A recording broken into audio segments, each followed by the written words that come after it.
You're good. Okay, I'm going to call to order. Roll call, please. Dr. Moore, Present. Ms. McGregor, Present. Dr. DeGuzman, Ms. DeWitt, Here. Mr. Adamson, Mr. Griffith, Here. Ms. Johnson. Okay, so I do believe we have enough for quorum. And we have a new member, Ms. McGregor. Could you tell us a little bit about yourself, please? Oh, gosh. Hi, everybody. Thank you for having me. I am a critical care OB nurse by clinical training. And after I went back and got my master's degree, I went over to the dark side of administration. But it was not in the nursing line. So my specialty is business development for health systems. And I've done everything from recruit physicians to employ them to women's health startup and raising Series A funds. So I've kind of been all over the nonprofit and for-profit side of the world, and I retired at the top of 2022. So I'm glad to be here. Welcome. Thank you. Okay, we have any additions to the agenda? Are there any additions or modifications? Okay, can I have a motion to adopt the agenda? Second. Okay, and if no discussion, all in favor? Aye. Aye. Opposed, same side? Okay, now the motion has been carried. Carried. Okay. Approval of the last minute, last meeting. Are there any addition or modifications that we have since you've read the minutes? No. Okay, so I have a motion second to adopt the minutes. So moved. Second. Okay, any discussion? No. Thank goodness. Okay, could I have a vote, please? All in favor, say aye. Aye. All opposed, same sign. Okay, motion carries. All right, public comments. Did we have any? No? Okay. I don't think we have any. Okay. Since we do not have any public comments, let's move on to old business. And up first is the construction and demolition of for the license. For the Springfield landfill. Yes. Yes. Okay. So one thing on the agenda, anything time it says Chris Cook, it's Gracie. So hi. Yes. Landfill, Megan, if I say anything wrong or you have any additional information, let me know. But as an update to the landfill, as you know, they're working with the consultant to get everything up to speed so they can be relicensed for this year. We did get a response from the landfill on the 1st of April with their that included a full stability slope stability analysis. So they are making progress. They're trying to make the improvements. However, there is the Ohio EPA.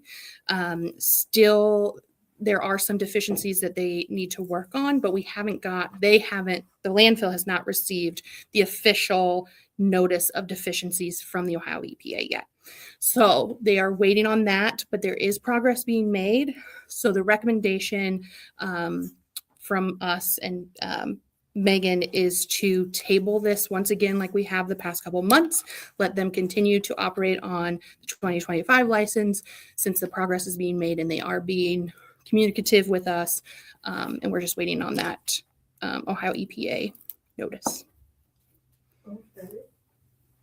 We have a motion before us for tabling the approval of the 2026 license for the Springfield landfill pending response by the landfill to the Ohio EPA review. So moved. Second. Are there any questions? Okay, I see no questions. Shannon, can we have roll call? Mr. Adamson, Yes. Ms. DeWitt, Yes. Dr. Moore, Yes. Mr. Griffith, Yes. Ms. McGregor. Yes.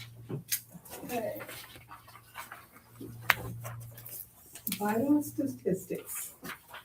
Yes, so this is for the vital statistics replacement fees. So as a reminder, this would be a fee that is a local fee will be assigned if for some reason there is a mistake on behalf of like funeral homes when they put in the information for a death certificate, if it needs to get reprinted and they made a mistake to get it. So there will be a $10 replacement fee. So this is the third reading and adoption of that fee. It would be a start, if passed tonight, effective Monday, April 20th. Okay, so this is for the third reading and adoption of the vital statistic record replacement fee. And are there any questions that members of the board have about that fee? Nope. Ask for a motion and second, please. So moved. Second. Okay. Since we didn't have any questions, we'll move on to roll call. Ms. DeWitt, Yes. Dr. Moore, Yes. Mr. Griffith, Yes. Ms. McGregor, Yes. Mr. Adamson. Yes. Motion carries. New business. Sewage variance request. Ms. Megan. Good evening.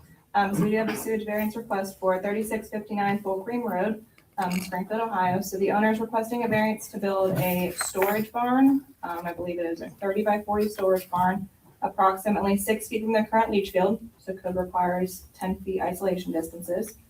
Be met when there's a structure near a septic system, so close to the tank or a leach field. The property, however, is accessible to Northampton sanitary sewer. So when that current septic system fails, they will be required at that point to tie into the sanitary sewer. So we reviewed this request and we would not be opposed to the board approving the variance request to be 6 feet away from their current leach field.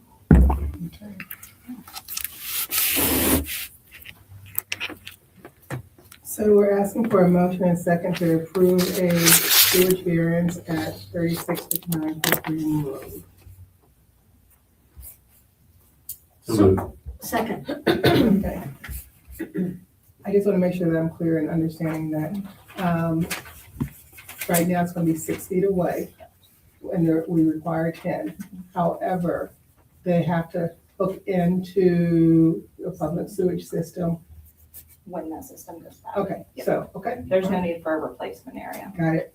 Thank you so very Yep. much. Is the Pike Township agreeable to this? As far as we know, yes, we've been in communication. Okay. Any other questions? Okay, roll call, please. Dr. Moore, Yes. Mr. Adamson, Yes. Ms. McGregor, Yes. Mr. Griffith, Yes. Ms. DeWitt. Yes. Solid waste nuisance at 3349 Maplewood Avenue. Yes, yep, so we have been involved with a solid waste nuisance on Maplewood Street for approximately 9 months. So over the past 9 months, we have been observing, scattered litter in the yard, at times odors, garbage in and outside the containers, different accumulations of solid waste really in the yard. Now the house is a little bit more dilapidated, but I do believe someone is still living there. Even today, doing a quick drive-by follow-up, there were dogs in the windows and things like that. Have not been able to make contact with the owner. We've sent multiple notices. Pictures today are pretty accurate to the ones that I provided in the board packet. You can still see the plywood and things around the house. So we would recommend that the board declares the property a public health nuisance to prevent any additional risks of odors or attraction of rodents, pets, pests, etc., and require that the property be cleaned up. And you said these pictures are recent? Yeah, so the recent ones in your packet are from, 29. March. yeah, and we have some from March, and then back out today, I do have additional pictures over here that are printed out, but very, very similar to that. Megan, what happens when we do that? So we are asking you to declare it a public health nuisance and allow them 21 days to clean it up on their own. And then we will go back out, and if it has not been cleaned up, at this point, we have been sending them to the prosecutor for further guidance and steps of whether they want to fine, clean up.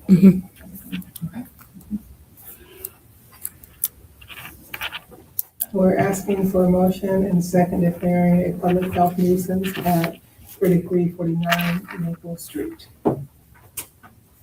Maplewood Avenue. Oh, Maplewood. Maplewood. What did I just call it? Maple Street? Oh, can somebody correct that? We got you. So moved. Second. Are there any questions? Okay, for a nuisance, could you call the roll, please? Yes. Dr. Moore, Yes. Mr. Adamson, Yes. Ms. McGregor, Yes. Ms. DeWitt, Yes. Mr. Griffith. Yes.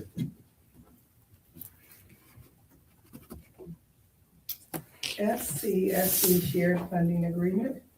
Yes, thank you. So FCFC is Family and Children's First Council. So this is an agreement that we enter into every year. In the Ohio Revised Code, the health department in the county is a mandated board member of the Family and Children's First Council, and it is a shared pooled funding agreement for every mandated member. So our portion of the funding is $8,000. It has been for the last 7 or 8 years, so that's good, stays level. But so this is just approval to enter into that funding agreement. We have before the board a resolution approving the Family and Children First Council shared funding agreement of not to exceed $8,000. So moved. Second. Are there any questions? Ms. Hackett, Dr. Moore, yes. Mr. Adamson, Yes. Ms. McGregor, Yes. Mr. Griffith, Yes. Ms. DeWitt. Yes.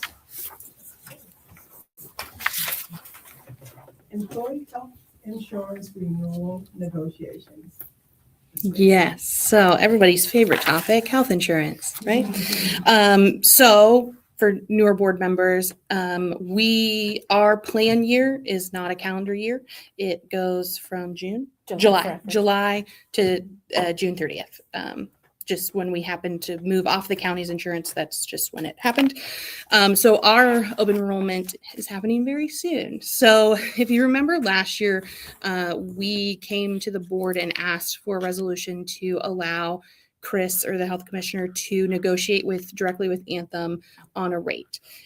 We did that specifically with Anthem because they were willing to negotiate if we didn't shop around.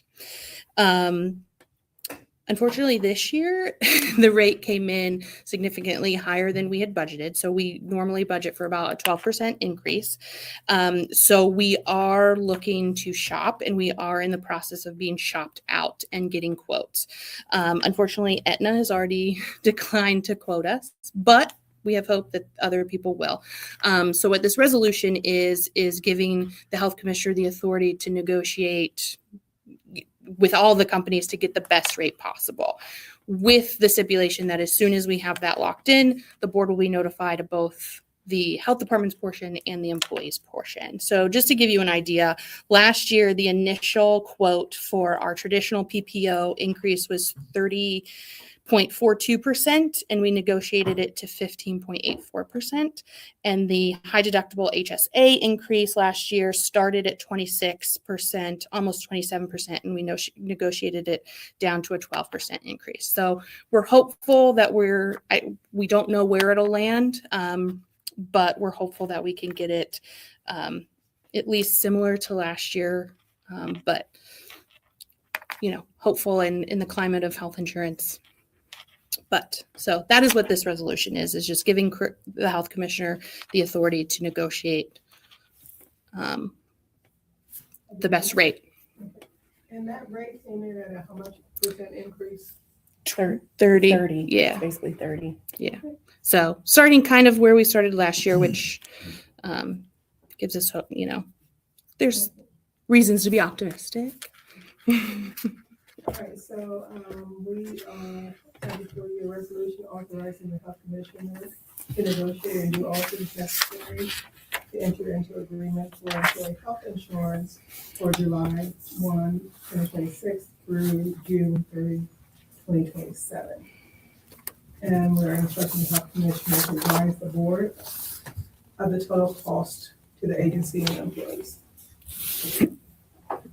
So moved. Second.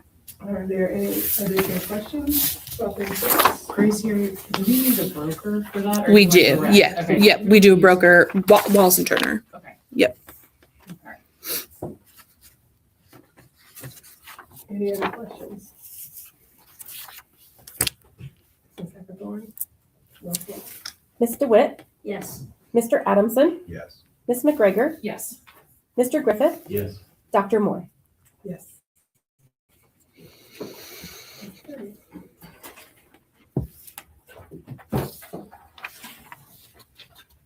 Okay. Personnel policy update. Yes, thank you. So this is just minor updates. So if you remember at our last meeting, we looked at the pay scale for the intermittent employees that we bring on. So we needed to, because we changed that, the way we're going to bring them on. So for new or board members that weren't here last month is intermittent. There were some rates that were fixed for intermittent employees for some positions didn't have an intermittent rate. So in order to keep things as consistent as possible, we figured it didn't make sense that we weren't bringing them in the same way we do everybody else, meaning where do they fall on a pay scale with their experience, and that is the pay rate. So we changed that in the pay scale, so then the personnel policy needs to mirror some of that language. So there are three main changes in the personnel policy. You have a copy in your packet, so anything in red is what's changing. So the first thing is an intermittent employee does not serve a probationary period. That's because there's no layoff procedures for intermittent employees. If we just won't call them in to be used. The second is that all newly appointed intermittent employees will come on at the level of a 2, whatever it's a health planner 2, public health nurse 2, home visitor 2. And then within that 2 range, their experience will dictate whether they start at the bottom or if they've had 30 years, things like that. And then the third increase is that the intermittent employees are eligible for the cost of living adjustment, which they have not been eligible for in the past. So those are the three minor updates to the personnel policy that reflect what we did last month. Okay, we have before you a resolution to approve the update to the personnel policy as it affects intermittent employees. I need a motion and a second. So moved. Second. Are there any questions? Ms. Hackathorn, roll call, please. Ms. DeWitt, Yes. Mr. Adamson, Yes. Dr. Moore, Yes. Mr. Griffith, Yes. Ms. McGregor. Yes. Okay. Grant submissions. It's me again. So there's 4 grant submissions. So I'll talk about 3 of them. Cheyenne will talk about 1, and then you'll vote them all as a package. So the first one on the agenda that I'll talk about is creating healthy communities. So this is a grant through the Ohio Department of Health. It's a continuation grant. It's budgeted. So this is the second year of a 5-year cycle. It's for $95,000. The program supports healthy eating, active living initiatives. So like the bike share program, health supports community gardens, food banks, things like the food bank. So things like that. So we've had it for many years, and Ashley Maxavides is the coordinator for that one. The next one is Safe Communities. So this is through the Ohio Traffic Safety Office. This is another one that we've had for many years. It's a continuation, but budgeted. It's $55,000, and the state tells us how much we are eligible to apply for this grant based on some metrics. So this is really traffic safety awareness, the click it or ticket, drive sober, get pulled over, don't text and drive, phones down, things like that. Those are all encompassed in this grant. And the last one that I will talk about is the Adolescent Health and Resiliency Grant. So this is a grant through the Ohio Department of Health.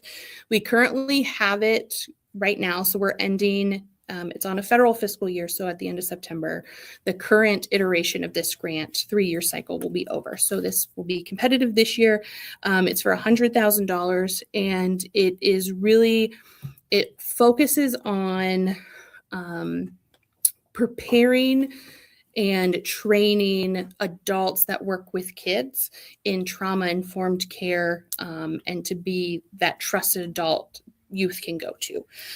So it talks about adverse childhood experiences, childhood trauma, and resiliency. So we are looking for permission to apply for that new iteration of the Adolescent Health Grant. So then turn it over to Cheyenne. Yeah, so the grant for nursing is our sexual health and wellness grant. It's the one that supports our main clinic. Through the clinic, we're able to offer STI testing, contraceptions, outreaches, just education services. This one, ODH also tells us like how much we can submit for, and so for this year it was 269,000, thankfully not 2,000. But unfortunately, we did get cut. It was a little over 30,000 was what we took a cut on, but there was a second one I was looking like we were not getting it, so we're pretty excited about that milestone. We'd be happy to answer any questions on any of them. Okay, we have a resolution before the board authorizing the health commissioner to do all things necessary, including submitting grant applications and negotiating and executing the contracts for the 4 mentioned grants. Remember those. I will. Okay. All right. Can I get a motion and a second, please? So moved. Second. All right, any discussion? Questions? Ms. Hackathorn? Mr. Adamson, Yes. Ms. McGregor, Yes. Mr. Griffith, Yes. Ms. DeWitt, Yes. Dr. Moore. Yes. Okay, staffing changes. Position upgrades. Got one. Oh, gosh, I skipped that. Some people might not want you to skip that one. Okay, positions update, that's great. Yes. So I'll start and then give it to Cheyenne again. So Zareen is currently a health planner 1. She's been with us a year. Zareen works in our 1-to-1 harm reduction program and recently took over the full coordination of our overdose prevention program with the promotion of Jacob to the health planning supervisor. She is a great addition to the health planning team. She is a hard worker, she learns fast, and she has really made 1-to-1 and the drug overdose program her own and has really adapted well over the past year. And I'm glad she has chosen to work for the health department. And I just ask that you consider moving her from a health planner 1 to a health planner 2. And then I'm here to talk about Nick Aldridge, who's actually with us today. Nick in the corner there. His journey at CCCHD has been a little different. When he first came in, he was actually the refugee clinic coordinator. So he's been with us since November of 2024, so a little over a year. But then with the funding cuts, that clinic got shut. So he transitioned over to be a disease investigator, which he's done very, very well at. So he's coming up on his year. He contributes to the team immensely, and so he does a great job, and we'd love to see him get up as a disease investigator too. Sorry, I didn't mean to skip you. All right, so I have a resolution before the board to approve the personnel policy updates. Position upgrades. So moved. Second. Are there any questions? Ms. Hackathorn? Mr. Griffith, Yes. Mr. Adamson, Yes. Ms. McGregor, Yes. Ms. DeWitt, Yes. Dr. Moore. Yes. Thank you, Nick.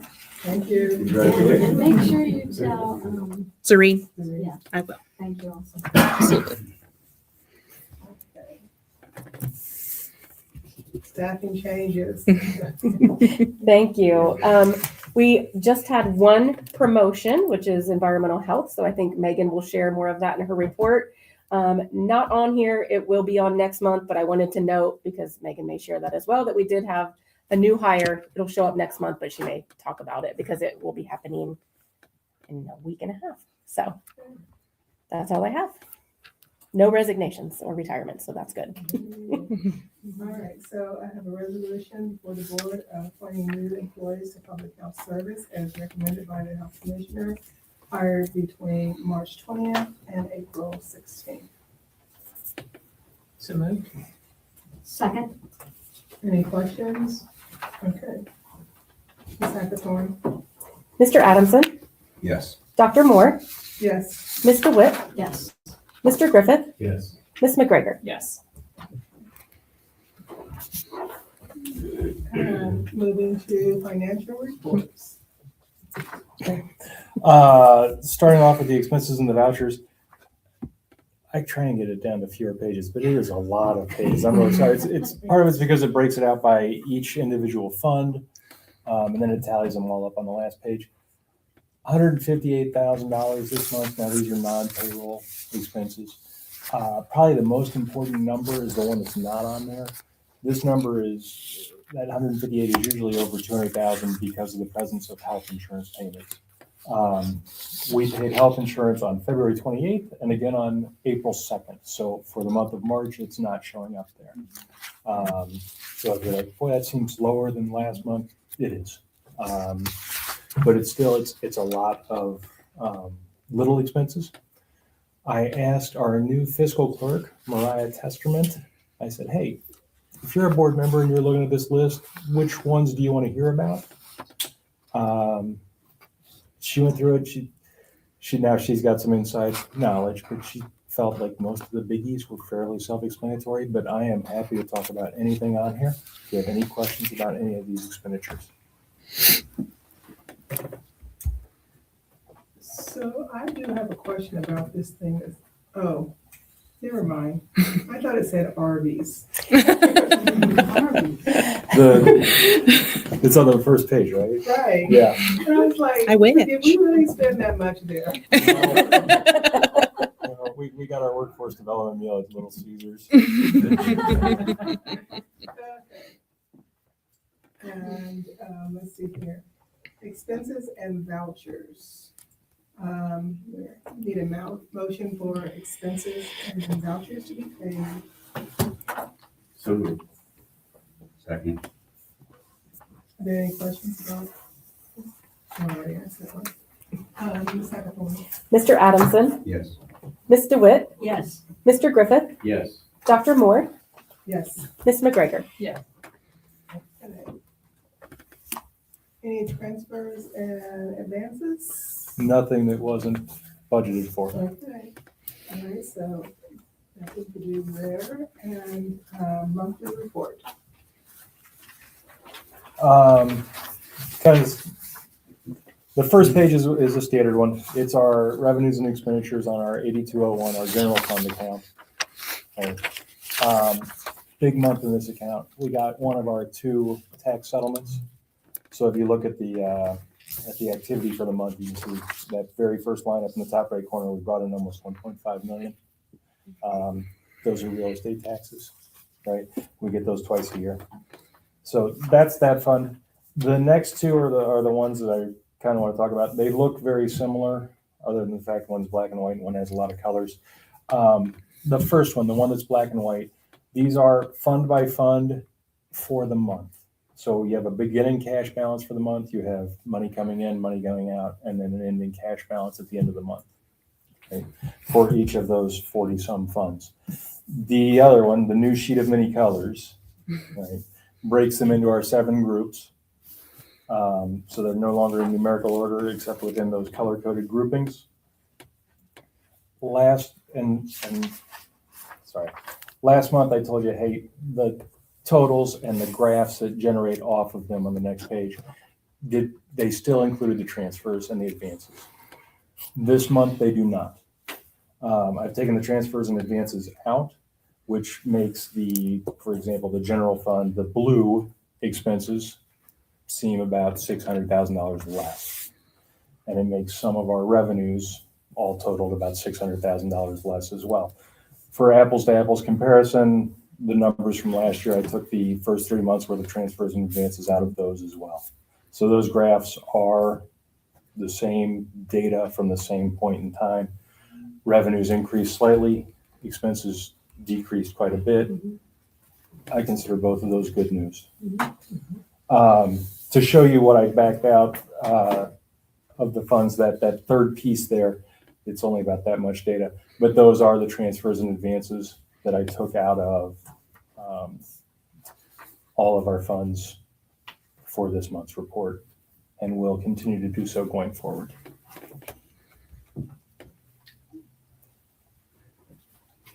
The totals don't change because it's just taking money from your right pocket and putting it in your left pocket, but it's a more accurate picture of what we're actually bringing in and what we're spending.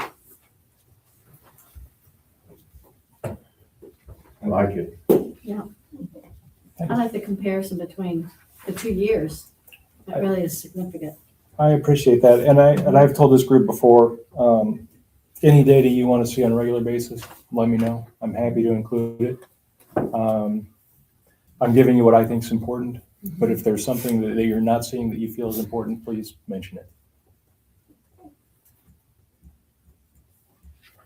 Very nice, thank you. Thank you, Joe. So, I think we're moving on to Team report. public health records. Team report. Reports. Yeah.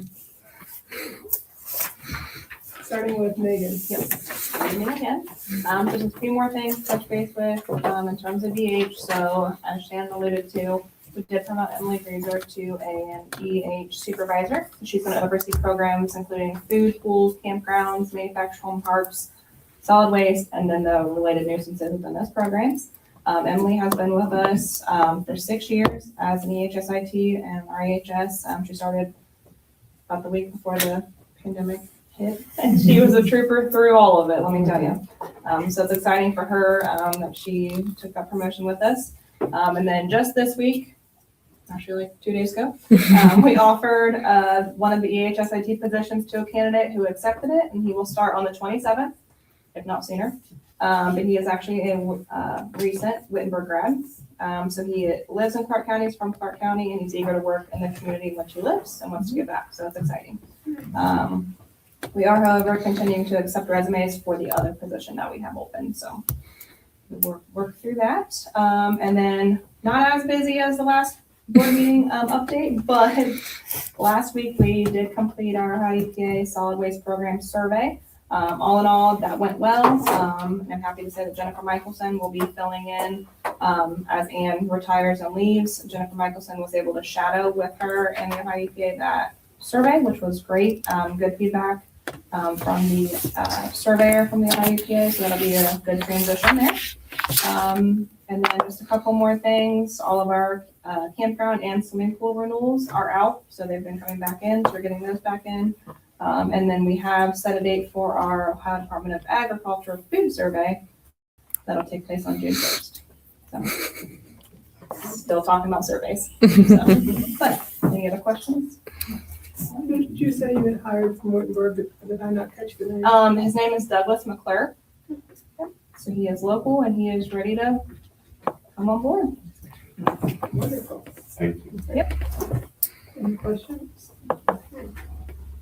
Ms. Taylor. Right, so in the packet, you'll see that the Woodley's report for the first quarter is in there. And there's a couple things to note on that. There's been changes in reporting for like flu and COVID. So those numbers, when you're looking towards last year and this year, they're a little skewed. It's hard to get a good count of that. But on the flu one, you will see that it's a lot lower this year, but that's actually normal. Last year, we had a very odd flu season. It didn't peak until February. So our numbers this time last year were a lot higher than they were this year. But this that's a typical kind of number for a flu. And then also our tuberculosis, it says 0 new cases. We did actually have 2 new cases, but it's going to go on last year's because when they go back, it's not based on the diagnosis. There's symptomology and all of that, or when they consider them being like a new case. So those 2 numbers will actually be a part of 2025, but they were diagnosed in this first quarter. And then I also have Miss Madison Warts here. She was going to introduce herself. She is our newest communicable disease nurse. and she's been here for roughly 6 months, getting ready to come off orientation. So she wanted to come and introduce herself to the board. Again, my name is Madison Marks. I am a registered nurse. I've been a nurse for about 5 years. Previous experience, ICU, advanced care, cardiac, and recently labor and delivery. I started here about 6 months ago. Love it. I work with Nick and Cheyenne a lot, so part of the communicable disease team. Glad to be here to help serve and protect our community. So. Thank you. Welcome. And I just want to give a kudos to both of them for being here today. Like our CD team this last year, it's been through a lot of changes, and myself included. I was brand new in CD, so me and Nick, there was a time last summer that was just me and him winging it. We were just actually living life, and so he stuck with it. So I appreciate both of them for sure. Thank you. Next week marks National Home Visiting Week, and that's celebrated across the country. So here in Ohio, approximately 10,000 people, or I should say not people, families participate in Help Me Grow Home Visiting through the state grants. We know that positive early experiences, especially those built through strong supportive relationships, are critical to healthy child development. Our evidence-based program, Healthy Families America, plays a key role in that impact. Through our work, we improve maternal health, promote positive parenting, increase the adoption of safe sleep practices, support higher breastfeeding rates, help children meet developmental milestones, and connect families to vital resources. And I put in your packet this time, let's see, in 2025, here it is, we did 3,899 home visits, and it showed how many families that we served this last year. And this is some of the pictures in there are some of the families that we've been serving this year. So hopefully you find that report kind of helpful to kind of get a snapshot of who all we're serving. And each of those visits represents a meaningful support that the family is receiving by a dedicated home visitor committed to helping them succeed. So we're incredibly grateful to our talented home visiting team here at the health department because they make such a great difference every day, those families. Yeah, so that's next week is National Home Visiting Week. Wonderful. I'm seeing that we have 10 families on the wait list. That's kind of picked up quite a bit, hasn't it? Actually, it's gone down. Actually, last year I had 67, like at the beginning of the year, a whole lot. Mm-hmm. And it's slowly been going down. But part of that has to do with the fact that we have other providers in our community, like the Nurse Family Partnership. Mm-hmm. So they're serving families. And that was one of the reasons why we needed some additional providers. And then there's another Healthy Families America provider that just has one home visitor. Mm-hmm. So that's why our wait list has gone down so much. So that's probably a good thing. All right. Yeah. Thank you so very much.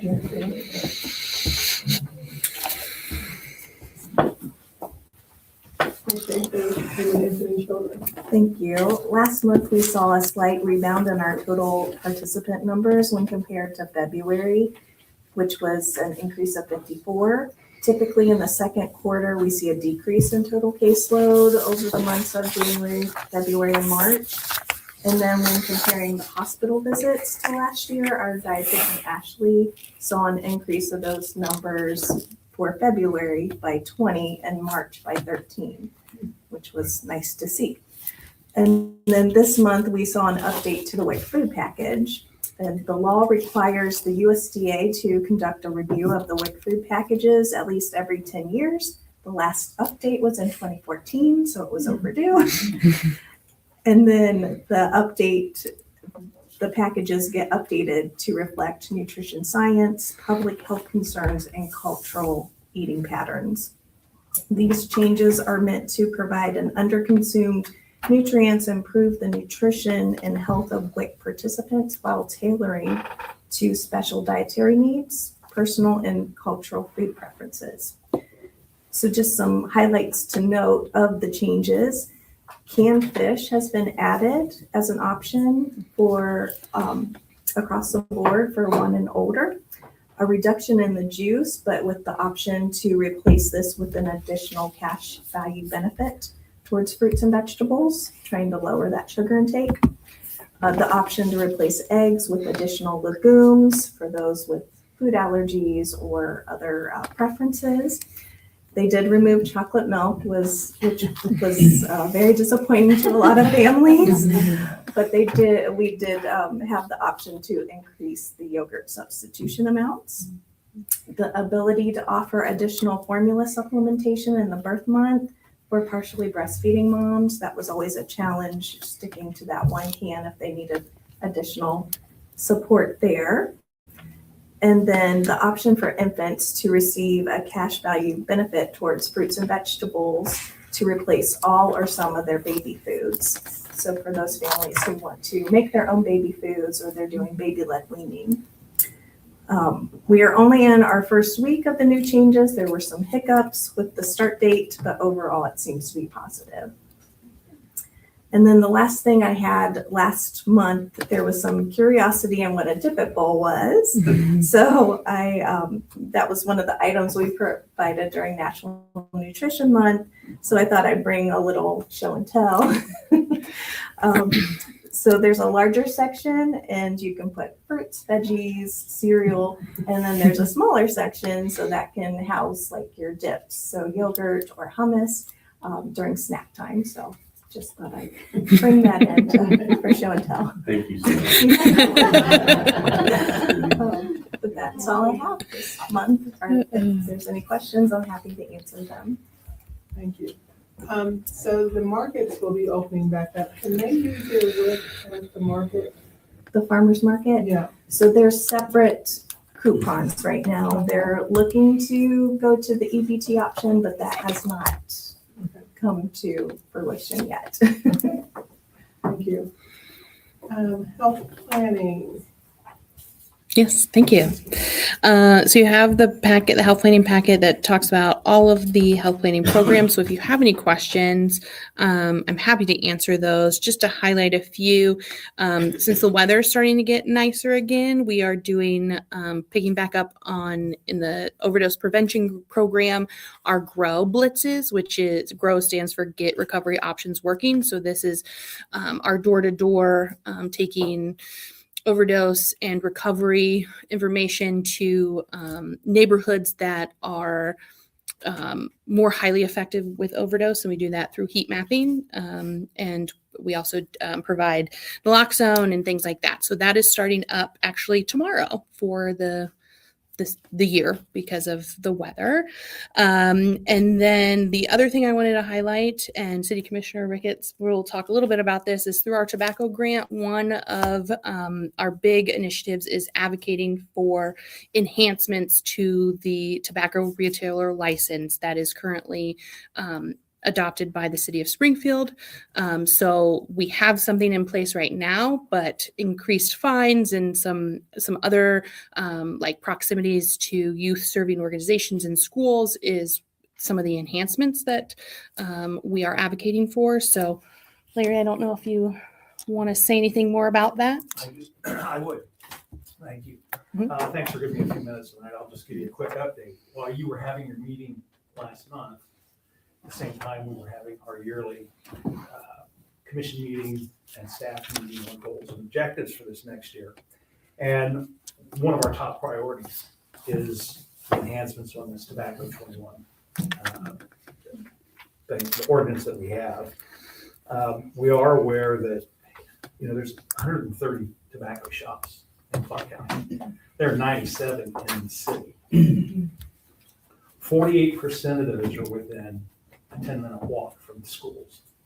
So we realize, how important this is. And in the past, the fines were low enough that some of these tobacco shops, if they got caught selling to minors, they just looked at it as a cost of doing business. And we want to change that. A couple of the enhancements that we're looking at, and our law director is working on this now to make sure that we're within the state law and that we don't try to supersede that.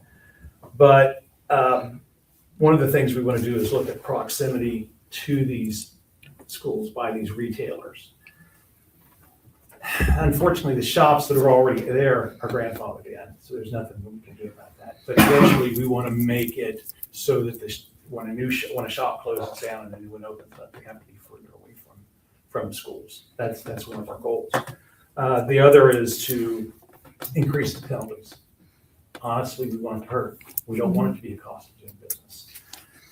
You know, when the health department does a presentation to us and we talk about the health of Clark County, this is a big piece of it. And we want to do what we can in the city to assist in making for a healthier environment. So eventually, there'll be a first offense and the fine will be at least twice as what it is right now. The second offense will be even higher.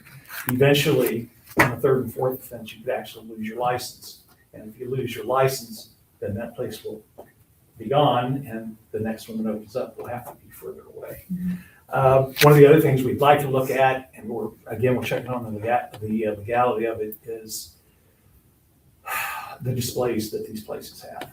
I mean, they just say, come on in, come on in. And it's tough for kids to not be drawn in by that. So that's another thing that we're going to be looking at this year. It's kind of stunning that we have more tobacco retailers here in Clark County than places like Youngstown and Mansfield and places like that. And it's just kind of the nature of, unfortunately, Clark County. But we are very attuned to this, and especially Commissioner Wallace and myself are taking the lead on this. And we are going to eventually, when the law director has the wording correct, we will probably be coming to you and asking for a resolution to back this. We don't want this to look like, oh, big government's trying to tell us what to do again. And again, this is all for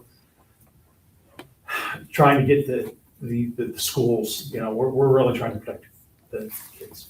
That's what we're trying to do. And so eventually, I don't know how long it's going to take, but sometime later on this year, we'll come to you and ask for a resolution to support this. So, anybody have any questions? I have one. When you have a tobacco license, does that include vaping and all Yes. of the pieces? Okay, so you have to have a tobacco license to sell those products as well? Yes, you And do. also, what about, in some of these shops, they're selling THC Yep. enriched Delta 9, Delta 8.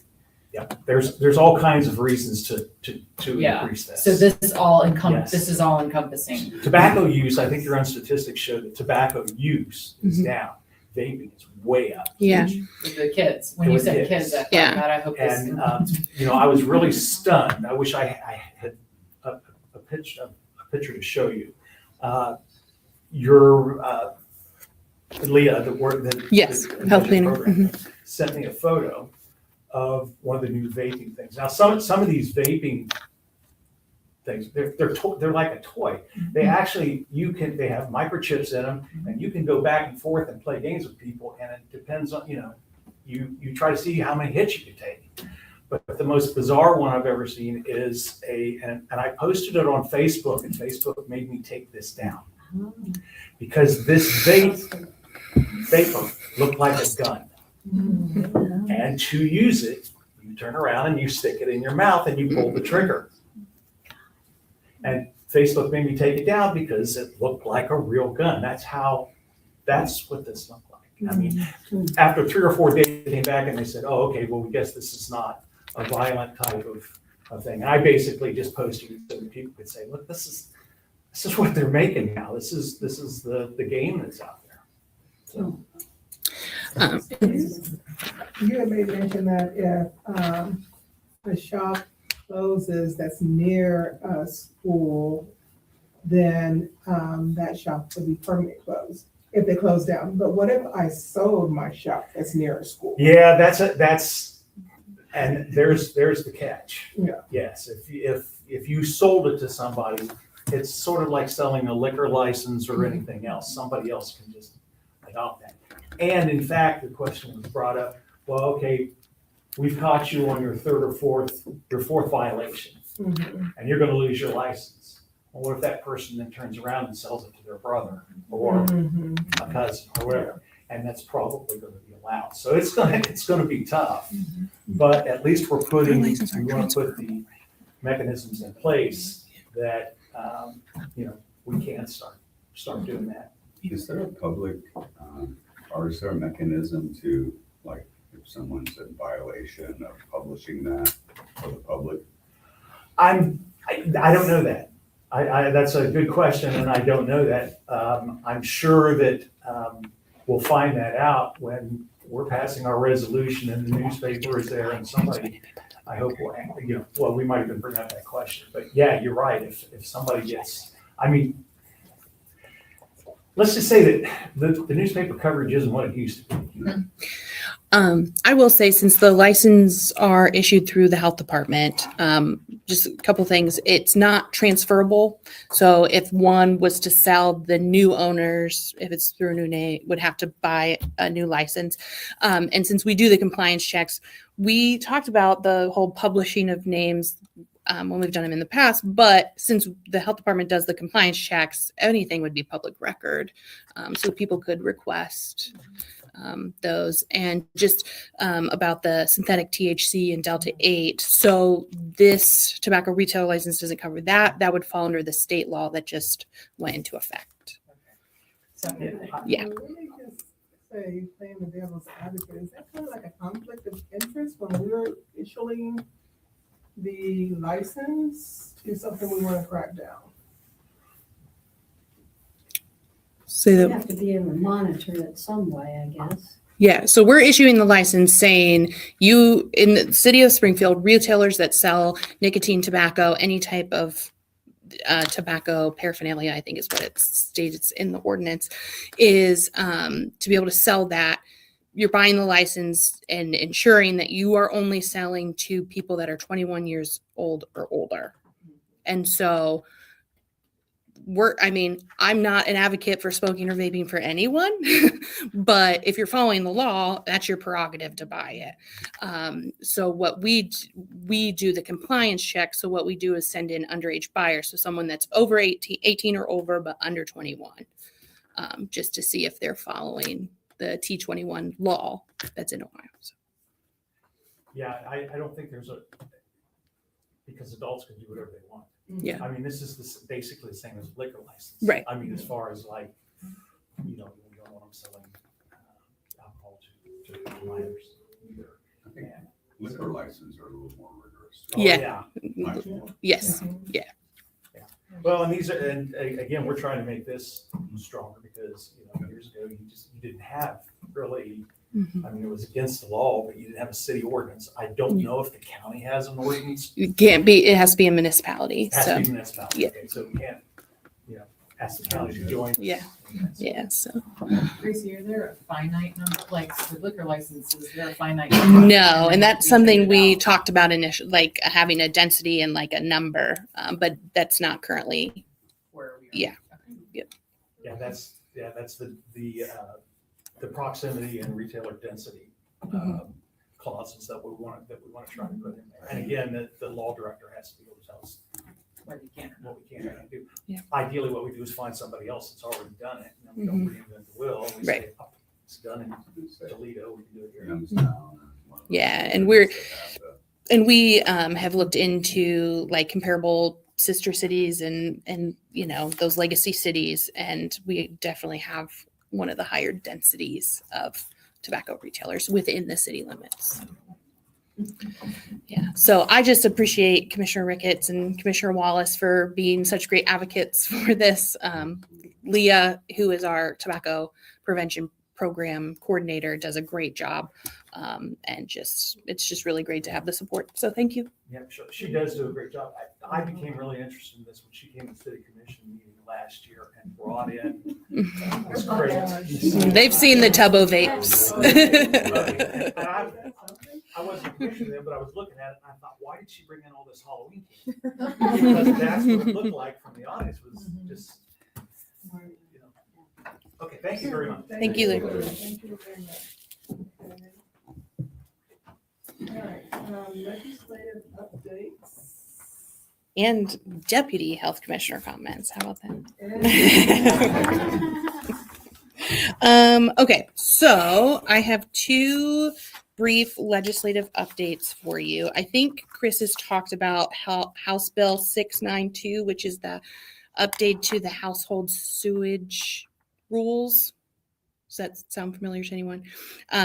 So what this bill proposes is some pretty significant changes to the household sewer rules that kind of go in the opposite direction of what public health would support, meaning it's taking a lot of some of the requirements down, like not requiring soil analysis, the operation and maintenance programs where every system being inspected on a 12-month basis would become optional, because right now the law is that every county needs to implement this program. That would become optional.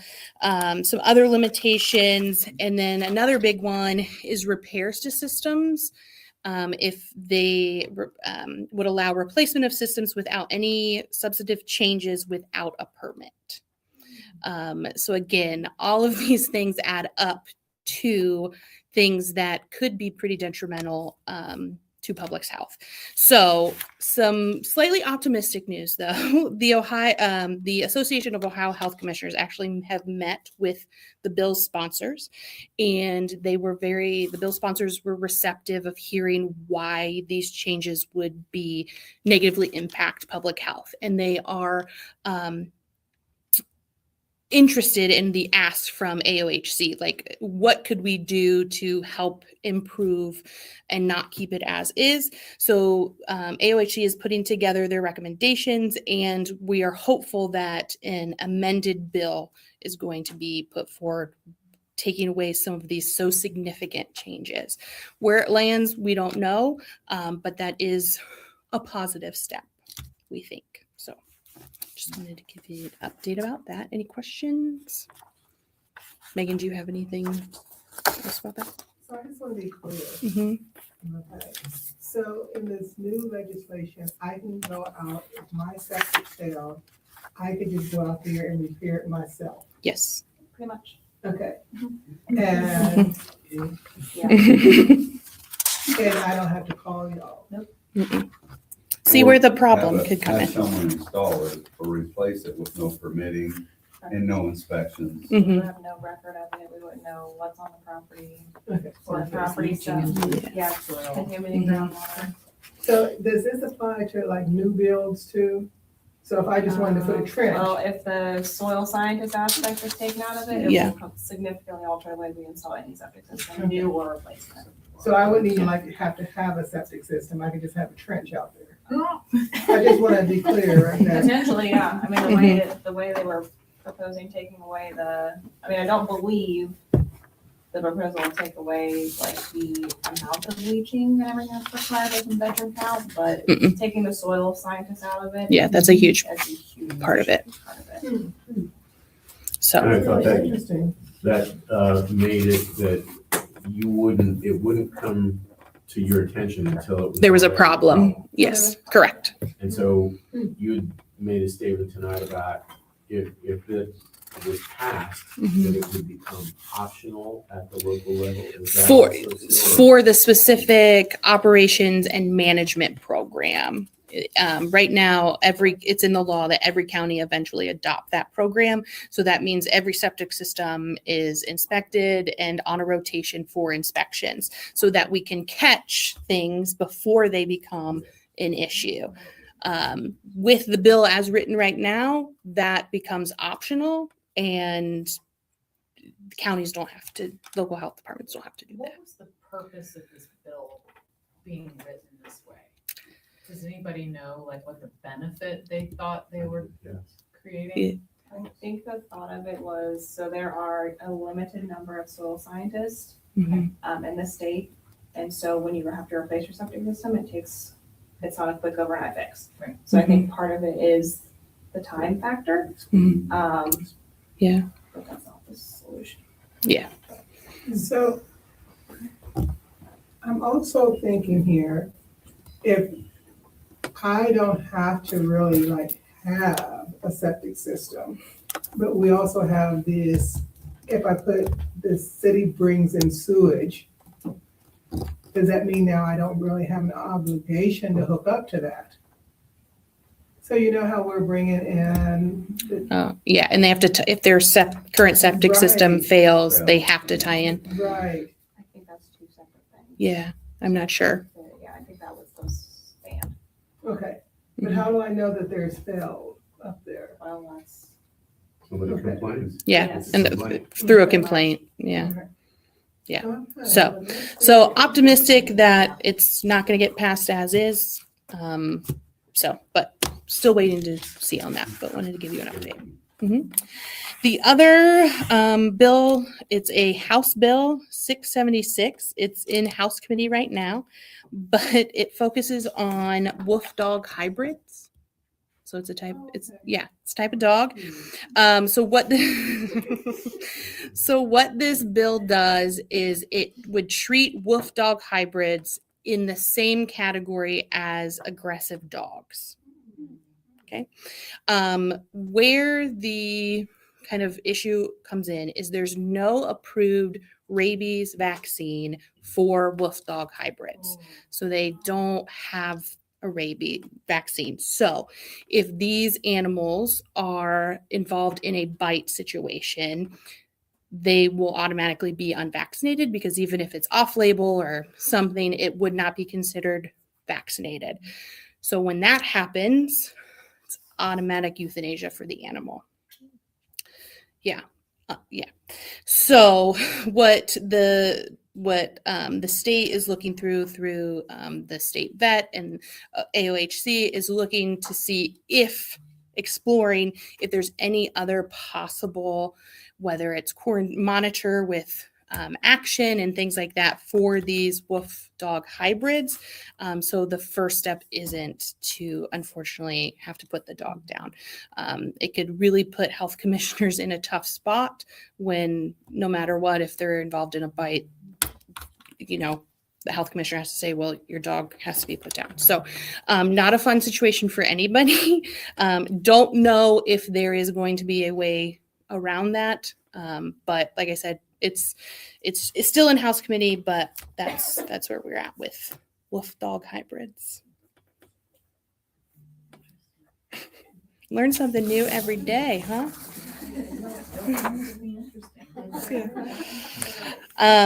Okay, so that is all the legislative updates. Just a couple other things. We did just want to thank all of you, thank the board for closing our offices for our Workforce Development Day on April 7th. Thank you, Emily. On April 7th. So as you know, twice a year, we do a Workforce Development Day with all of our staff to go learn about community partners, do some team building, things like that. It's always a great day. We have it at the Clarks State LRC building. And we had a lot of fun this year. In April, I think we did some music bingo and categories, if anybody remembers that.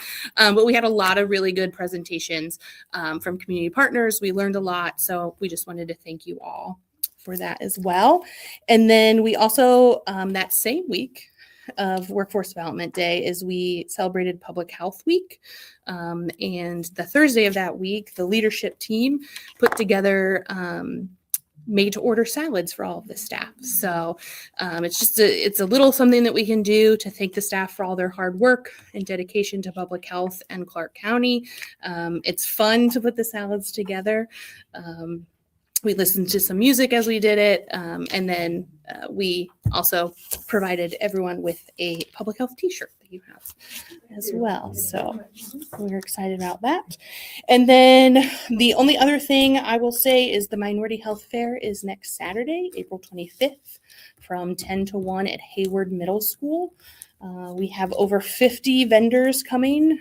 And we have dental screenings, vision screenings. Mercy Health is kind enough to do the labs again. So it's always a great day. So if you're out and about next Saturday, stop by Hayward from 10 to 1. We will be there. So I think that's all I have. Good stuff. Let's see here. We do have executive session. Mhm. Okay, so we're going to adjourn. Oh, no, you gotta have a motion. Motion. So if you want to, because, yeah, just read that entire. Yeah. Okay. Condition that next regular meeting, okay. Can I have a motion and a second to enter into executive session? Ooh, can you read the whole thing to state the purpose? Okay. Sorry. Executive session for the purpose of conferring for pending or imminent court action. So moved. Second. Any questions? Ms. Hackathorn roll. Mr. Griffith, Yes. Mr. Adamson, Yes. Dr. Moore, Yes, Ms. McGregor, Yes. Ms. DeWitt. Yes. okay. Yeah, and then just announce the last bullet. Announce that no action will be taken by the board following the results of the executive session. Okay? Yep, you're Okay. Thank you.